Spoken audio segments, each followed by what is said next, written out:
Hi guys, ఎలా ఉన్నారు? మరో ఇంట్రెస్టింగ్ వీడియోతో మళ్ళీ మీ ముందుకు వచ్చాను.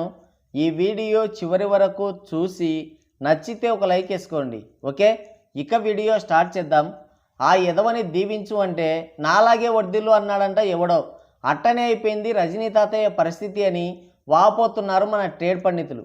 మెగా హీరోలకి గ్రహాలు అనుకూలంగా లేవు. డజన్ సినిమాలు డస్ట్బిన్లో పడ్డాయంటే వాళ్ళ గ్రహస్థితి ఎంత గందరగోళంగా ఉందో మనం అర్థం చేసుకోవచ్చు. జనాలంతా శనిగ్రహం చుట్టూ తిరుగుతుంటే శనిదేవుడే వీళ్ళ చుట్టూ తిరుగుతున్నాడేమో అనిపిస్తుంది. సినిమాలు హిట్ అవ్వడం ఫ్లాప్ అవ్వడం కామన్, కానీ వీళ్ళ కెపాసిటీ ఏంటంటే ఒక్క రోజులోనే నిర్మాతని రోడ్డు మీద వేయగలుగుతున్నారు. పాపగొట్టం, దివాలా Shankar, game danger, gutka, Aadikeshava, bro ఇలా అన్ని అద్భుత రొట్ట సినిమాలే. సినిమా ఫ్లాప్ అయితే బయ్యర్లో నిర్మాతలో దెబ్బతింటారు. కానీ వీళ్ళేమో అటు బయ్యర్లని ఇటు నిర్మాతల్ని చివరికి ప్రేక్షకుల్ని కూడా నాకించేస్తున్నారు బోనస్గా. వీళ్ళ పిఆర్ టీం అంతా కలిసి తలా కొంత చందాలు వేసుకున్నా వీళ్ళ సినిమాలు హిట్ అవుతాయి.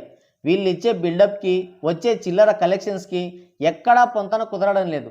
అతని కంటే గనుడు ఆచెంట మల్లన్న అన్నట్లు వీళ్ళని మించినోళ్ళు వీళ్ళ ఫ్యాన్స్. దారిన పోయే శనిని నెత్తి మీద నుంచి పొమ్మనే రకం. తోటున్నోడికి తీటున్నోడికి తీరిక ఉండదన్నట్లు ఎవడో ఒకటి ముడ్డిలో ఏలెడుతూనే ఉంటారు.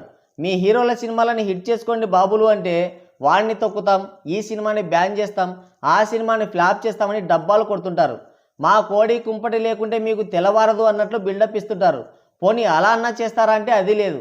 అంతా అయిన వాళ్ళే కానీ మంచినీళ్ళకి గతి లేదన్నట్లు ఇంతమంది ఫ్యాన్స్ ఉండి కూడా మెగా హీరోల సినిమాలకి డే 1 కలెక్షన్స్ కూడా దిక్కులేదు. తిక్కలోడి పెళ్లిలో తిన్నోడిదే లాభం అన్నట్టు రొట్ట సినిమాలకు వచ్చే చిల్లర కలెక్షన్స్తోనే సరిపెట్టుకుంటున్నారు బయ్యర్లు. సరే, గతం గతహ, కనీసం మొన్న మా పవర్ బాబు అతి బలవంతంగా నటించిన హరోంహర రైస్ మిల్లునన్నా హిట్ చేసుకోవచ్చు కదా. డైనోసార్లు అంతరించిపోయినప్పుడు మొదలు పెడితే కలియుగాంతంలో కంప్లీట్ చేశాడు బాబు. కృష్ణనైని మధ్యలోనే సాగనంపి వచ్చిరాని డైరెక్షన్ చేసి సినిమాకే కొరివి పెట్టాడు.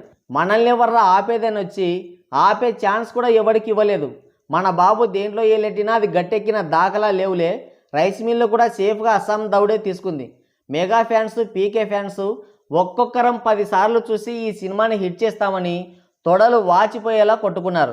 మన బాబు ఆ ఛాన్స్ కూడా ఇవ్వకుండా 10 సార్లు చూస్తే వచ్చే డబ్బుల్ని ఒక్క షోకే లాగేసుకున్నాడు. సినిమా పోయిన షాక్ కంటే పవర్ బాబు దోపిడీకే ఎక్కువ షాక్ అయ్యారు పాపం. దానికి తోడు మీ కోరిక మేరకే టికెట్ రేట్లు పెంచాను అన్నాడు. ఇక ఆ దెబ్బతో అస్సలు తేరుకోలేకపోయారు.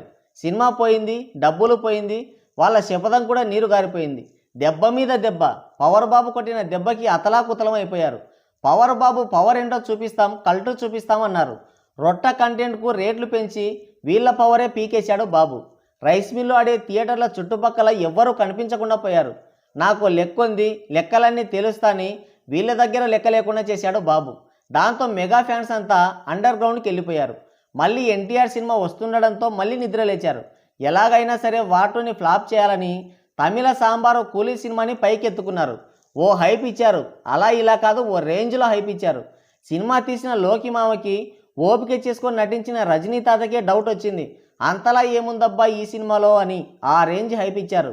మా గేదె చస్తే చచ్చింది కానీ ఎదురింటి గేదె పాలివ్వకూడదు అన్నట్టు మా రైస్ మిల్లుకి బొక్కపడినా బాధ లేదు. ఎన్టీఆర్ వార్ 2 సినిమా మాత్రం హిట్ అవ్వకూడదని కంకణం కట్టుకున్నారు. వాళ్ళు కార్పొరేట్ బుకింగ్స్ చేసుకొని కోట్లు ఖర్చు పెట్టి ఫేక్ పిఆర్ టీంతో ప్రమోషన్లు చేసుకుంటే అది చూసి పప్పులో కాలేశారు ఇల్లు కక్కుర్తి. సినిమా హిట్ అయితే అది మా వల్లే, ఫ్లాప్ అయితే డైరెక్టర్ వల్లే అని మెగా హీరోలు క్రెడిట్ ఎత్తేస్తుంటారు కదా. వీళ్ళు కూడా అంతే. కూలీ సినిమా హైప్ను చూసి కూలీకి సపోర్ట్ చేశారు. సినిమా హిట్ అయితే అది మా వల్లే, చూసారా మా పవర్ అని బిల్డప్ ఇద్దామనుకున్నారు. కానీ ఈ సినిమా అట్టర్ ఫ్లాప్ అయింది. సాంబారులో ముంచి దేవాడు రజనీ తాత. వాళ్ళ హీరోల సినిమాలకే టికెట్లు చింపరు, కూలీకి ఎలా చింపుతారు? ఒక రాయి వేశారు, తగులుతుందేమో అని ఆ రాయి వీళ్ళ నెత్తినే పడింది. ఆ ఎదవని దీవించు అంటే నాలాగే వర్దిల్లు అన్నాడంట ఎవడో. అట్టనే అయింది. రజనీ తాతని బాగా దీవించారు. దీన్ని బట్టి మనం ఒకటి అర్థం చేసుకోవాలి. ఐరన్ లెగ్ శాస్త్రి కంటే మెగా హీరోలు, మెగా ఫ్యాన్సే పవర్ఫుల్ అని. మెగా హీరోలు ఏ సినిమాలో ఏలెట్టినా అది పోయినట్టే అని ప్రూవ్ అయింది. అలాగే మెగా ఫ్యాన్స్ ఏ సినిమాకి సపోర్ట్ చేసినా అది పోయినట్లేని కూలీ సినిమాతో మళ్ళీ ప్రూవ్ అయింది. అవునా కాదా? మీరు కూడా బాగా ఆలోచించండి. మెగా హీరోలు తీసి అన్ని సినిమాలకి వీళ్ళు సపోర్ట్ ఇచ్చారు. అవన్నీ కూడా సేఫ్గా అస్సాంలో ల్యాండ్ అయ్యాయి. ఆ తర్వాత విశ్వకన్నయ్య నటించిన లైలా సినిమాకి సపోర్ట్ చేశారు, బ్రహ్మానందం సినిమాకి సపోర్ట్ చేశారు. అవి రెండు కూడా పోయాయి. ఇప్పుడు కూలీ ఇది కూడా పోయినట్టే. ఇప్పుడు చెప్పండి, ఐరన్ లెగ్ శాస్త్రి కంటే వీళ్ళు పవర్ఫుల్లా కాదా? మీకేమైనా తెలిస్తే కింద కామెంట్ చేయండి. సో గాయస్, ఇది వీడియో. మరోసారి మరో ఇంట్రెస్టింగ్ వీడియోతో మళ్ళీ కలుద్దాం. Thank you, take care, bye bye.